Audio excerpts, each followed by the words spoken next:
Chapter 8. Sawyer sank down in a warm bubble bath. The rain had chilled her and she needed to warm up. She heard a knock at her door and yelled for them to come in. She assumed it was the staff. She laid back and closed her eyes. "Am I disturbing you?" a voice asked. She opened her eyes to find Cassia standing in the doorway. "Not at all. Please come in," she said. The enormous bathtub had a huge ledge on it, and Cassia sat down on it and put her feet up, so she and Sawyer were facing each other. "I just wanted to see how you're doing.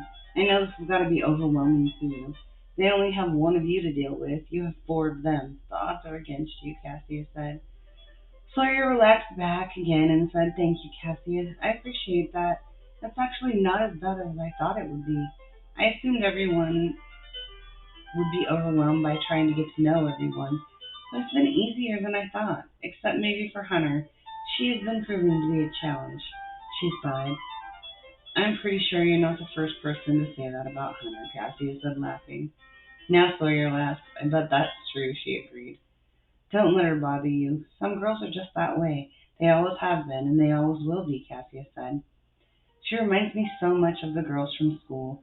Do you know what I was told by everyone all through high school? I was told I was ugly. I wish they would understand that life will go on, and they are inflicting so much damage with their words," Sawyer said. "They called you ugly?" Cassia asked, shocked. "Yes, it wasn't so bad when we were younger. As soon as their hormones kicked in, though, they became mean. I didn't follow the crowd in the way I thought or dressed. It was relentless, and I can't imagine what it would have done to me if I had been different than I am," Sawyer admitted. "I didn't go to school, and it was still like that. I think girls try to diminish one another so they feel pretty. It's been like this for all of the centuries I've been around. The craziness is how standards of beauty are always changing. There was a time when if you weren't overweight, you weren't considered beautiful," Cassia told her. "Wait, you never went to school?" Sawyer asked, surprised. "There wasn't school when I was young. School's a relatively new concept. Marcus has attended colleges throughout the years, but it's because he loves to learn. Julius and I have never set foot inside of a classroom," she answered. "I guess I've never really thought about it, how old you all are. Your young appearance always throws me off. What schools has Marcus attended?" she asked. "Probably all of them. He has so many PhDs I can't keep track of them all. The best one is his degree in history from Oxford. We attended a party there one night, and he and the professor began to argue about some Roman battle. Marcus was getting upset because he had been there, and the professor kept arguing about facts that were wrong. I remember it like it was yesterday. Marcus finally yelled into a room full of people, "I can assure you, sir, that never happened because I fought in that campaign." Julius and I had to drag him from there before someone discovered what we really were. He can be very passionate about history," she said. "I'm trying to picture Marcus getting angry. He always seems so calm," Sawyer said. "He usually is, but on the rare occasion he has a temper that rivals Julius's," she answered seriously. "Tell me something now about Julius that I never would have guessed," she said. "Let me think. Oh, okay, I've got it. When Julius was young, he was an incredible artist. He was so good that a famous artist of our time asked our parents to let him become his prodigy. Roman leaders always commissioned tributes to themselves, and Julius would have been a famous artist if they had let him. My parents refused, of course. If something made Julius happy, they made sure to take it from him. He stopped after that, but he has a real talent, or at least he did. He's never done anything since," Cassia said. "Why were your parents so cruel to him?" Sawyer asked. "We've never known the answer to that. They were not wonderful parents to any of us.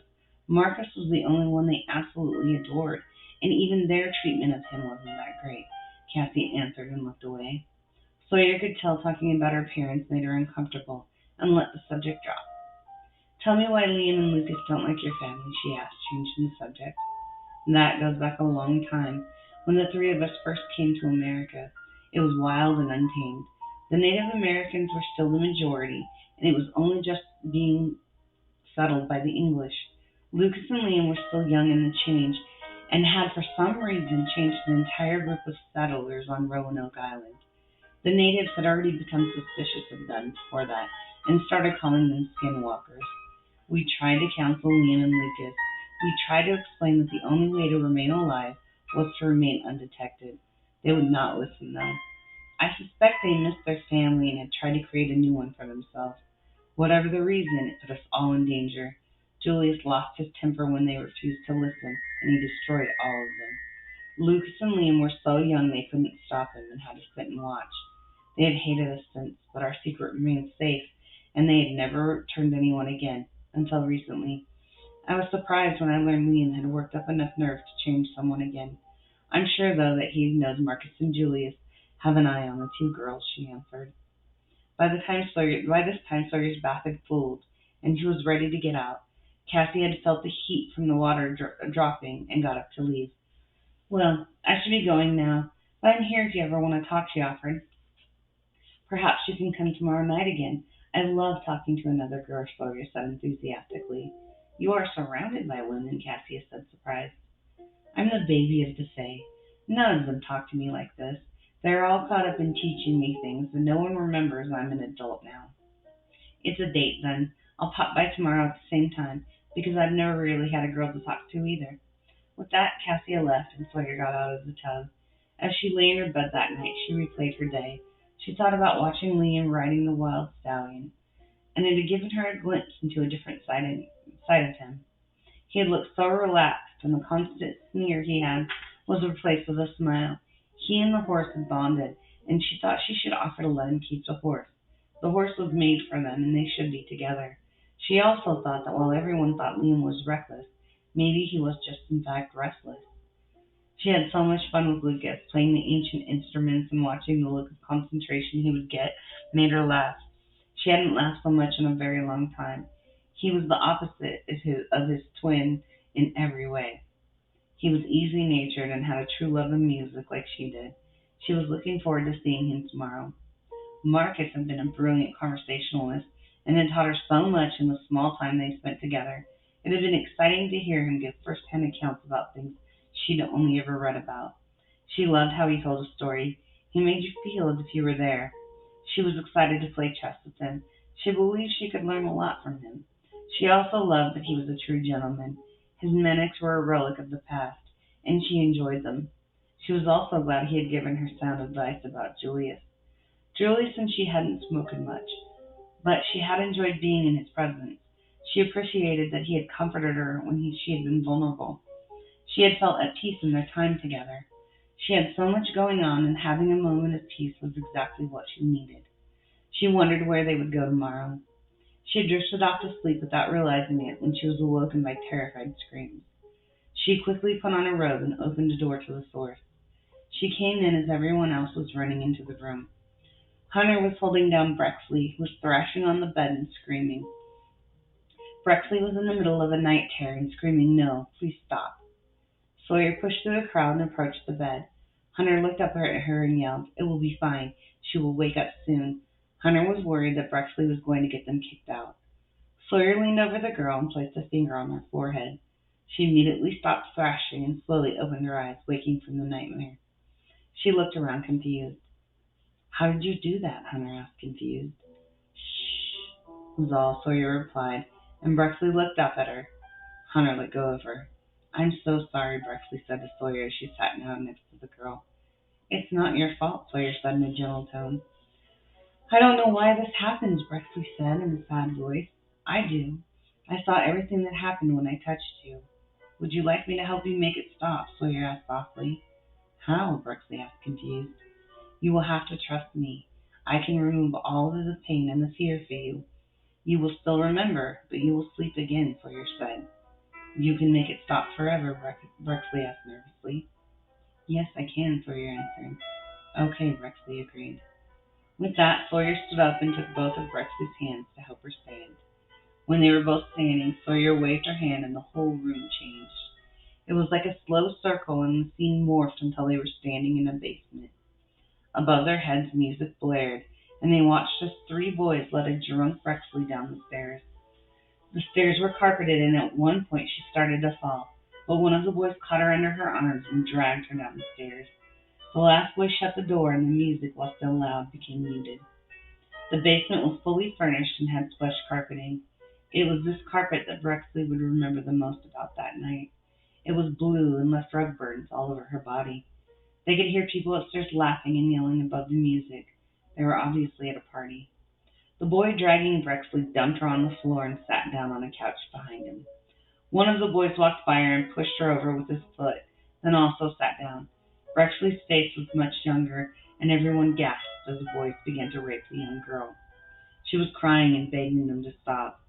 Sawyer let go of Brexley's hand and waved her hand to freeze the scene. She reached down and held out her hand to the young Brexley and helped her stand up. The young Brexley looked up, dazed, and stood next to Sawyer. Her clothing was torn and her makeup smeared all over her face. They could see that she had thrown up earlier and it was dried on her shoes. She didn't seem to be aware of anyone else around her but Sawyer. "What's happening?" she asked, confused. "A terrible thing is happening to you.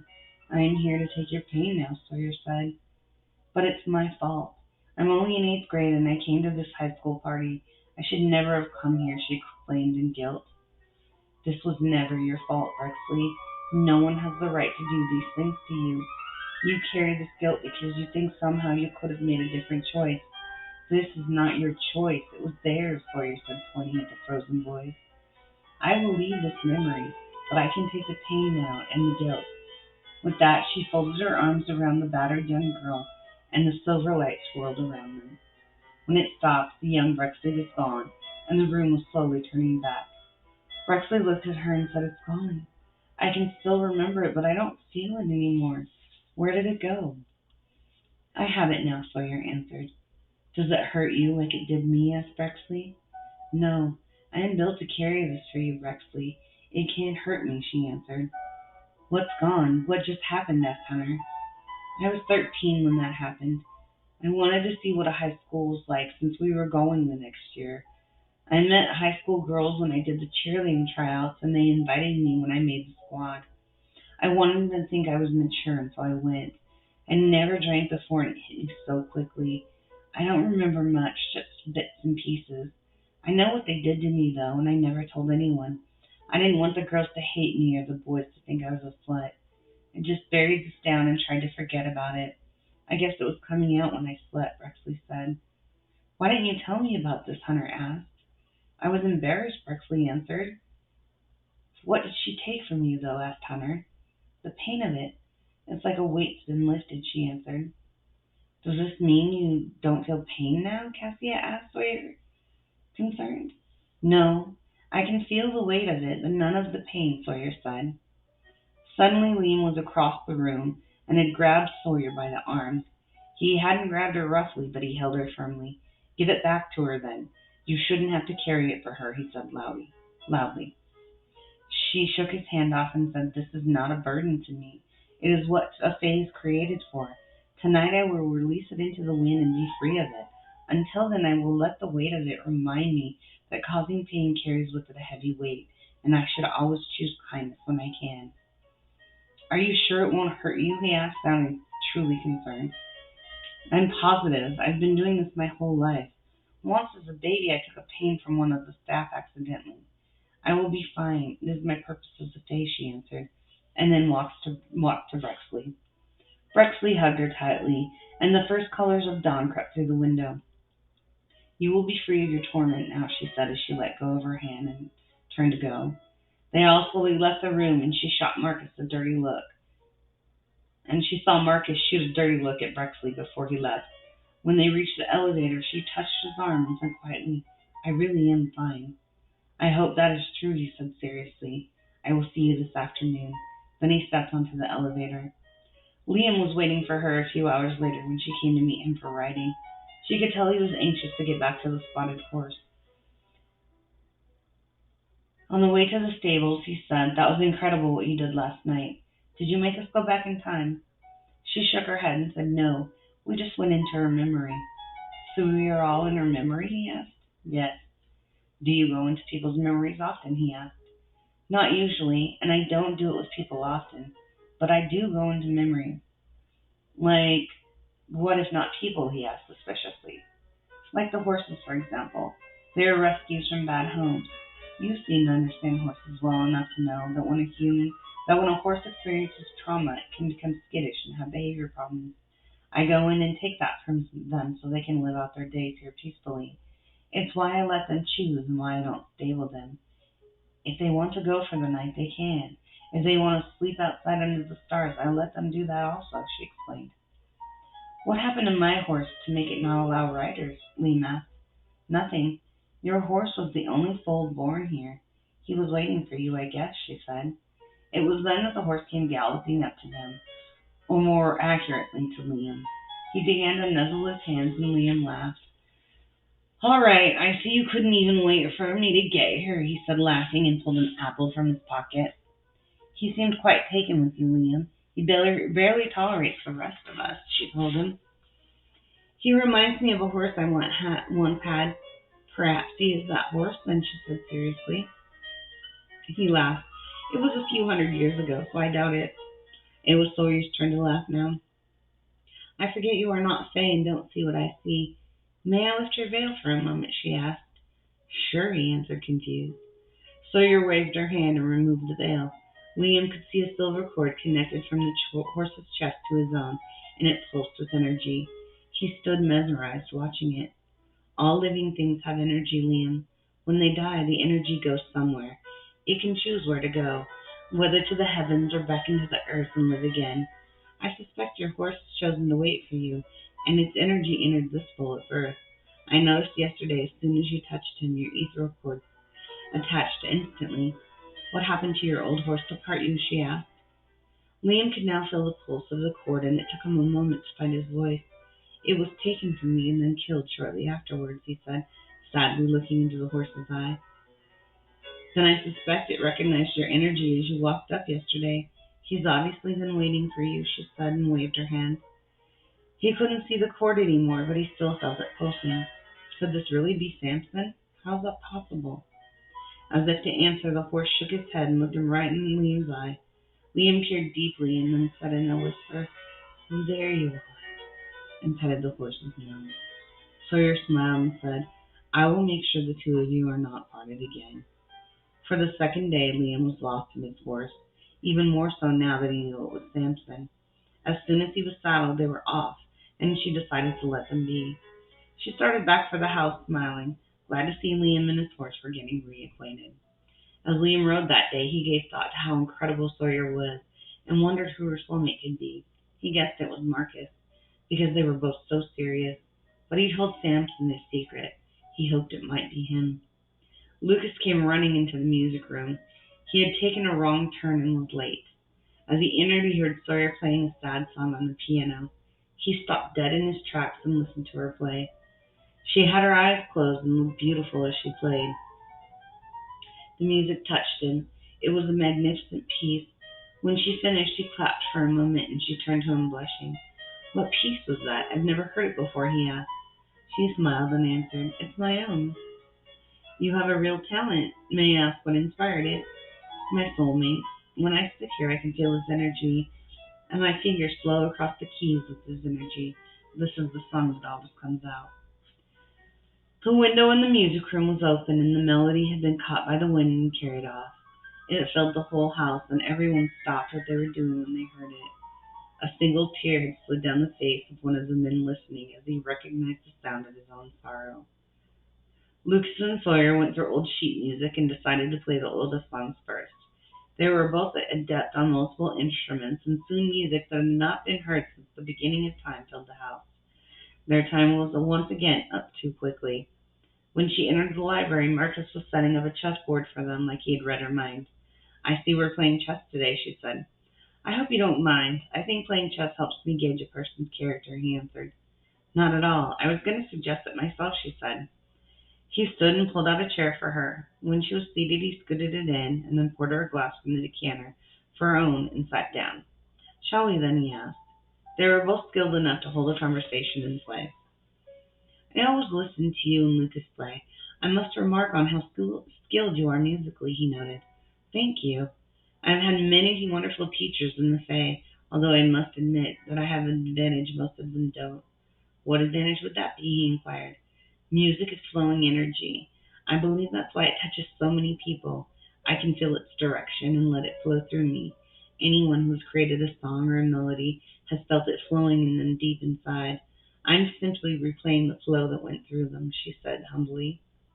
That's a fascinating theory, but how do you think you can feel the energy they created? The energy never goes anywhere, it just buzzes around. When I start to play, the energy is attracted to me, she answered. Is that why musicians always seem so eccentric? They have a constant buzzing. He laughed a little.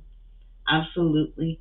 Can you imagine how hard it is for a human to have this ability to feel this energy and create music from it, or art from the energy flowing around them? They don't know what it is that feels compelled to use it somehow. They can't explain it to others, but they can feel it. The famous composer Puccini was so tormented by it he killed himself, she said. Why would that make him suicidal, though? Marcus asked seriously. Because so much of it flowed through him, he couldn't get it out fast enough, and no one could understand why he composed up to 20 hours a day. Everyone thought he was mad, but he was tortured by it. In desperation, he took his own life just to be free from it. Astrid tried to help him, but she got to him too late in life. She believes if she had gotten to him when he was younger, she could have helped him understand it and maybe control it. She said he was like a magnet to the energy, and it came at him faster than he could handle. She told me once a lot of creative people are like that. They attract more energy than the average person, she answered, and moved her piece check. How did it go with Julius yesterday? He asked offhandedly. Wonderful, she said, and then saw the look on his face. Why do you look so surprised? She asked. I have heard a lot of words used by people when describing their interactions with Julius, and wonderful has never been used, he replied honestly. Well, I took your advice, and I'm going to let him talk when he wants to and not push him, she said. Just don't be surprised if you find he never really wants to. It's no reflection on you, he said, and then moved his own chess piece. Checkmate. She sat back in the chair and said, Thank you for not letting me win. He looked at her and in a serious tone said, I've never let anyone win, no matter how beautiful they are. Venus herself could play me and still lose. She's real, you know, Sawyer said. Who's real? He asked confused. Venus. She is a fae. The legend of her beauty grew until it was so unbelievable she became a mythical goddess, Sawyer answered. I used to worship at her temple with my mother when I was a young boy, he said, astounded by this new information. I shall have to introduce you to her someday then, Sawyer said. I would be honored, Marcus said solemnly.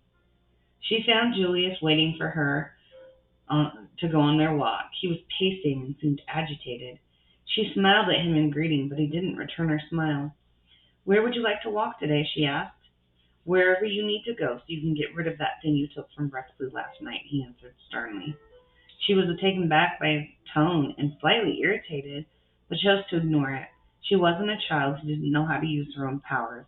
She turned away from him and headed out the door. As usual, she kicked off her shoes. Must you always be shoeless?